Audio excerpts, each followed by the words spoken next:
কথা পেয়ে আবার আমরা উপস্থিত হয়েছি 8 নম্বর বাহির অঞ্চলের একবারে টেকরাতে।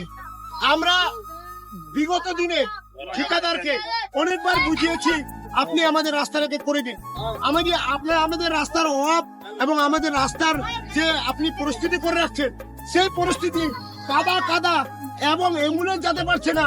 আমরা বিধায়ক সাহেবকে জানাচ্ছি আমাদের তরফ থেকে আন্তরিক ভালোবাসা, বিধায়ক জিন্দাবাদ, কৃষ্ণ কল্যাণী জিন্দাবাদ। কারণ যে আমাদের 20-25টি গ্রাম বন্যা আসলে আমরা শহরে যেতে পারতাম না, এই ব্রিজের উপরে ছাতি ভর এতটুকু জল হতো।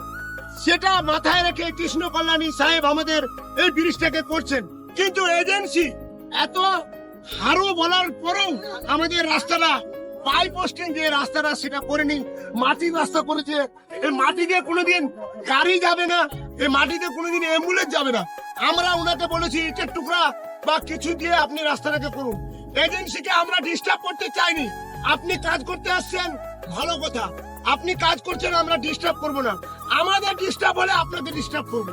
আমাদের যদি মা বোনরা হসপিটালে না যেতে পারে, আমরা যদি এদিক দিয়ে যেতে না পারি, 11টা টোটোর মোটর জ্বলেছে, যেগুলো সাধারণ মানুষ তারা দিন আনে দিন খায়। ওই জন্যই আজকে আমাদের এলাকাবাসী নিয়ে প্রায় 15 থেকে 20টি গ্রামের লোক আমরা একত্রিত ভাবে সবাই আসছি। প্রায় 4 থেকে 5 হাজারের জমায়েত হয়েছিল।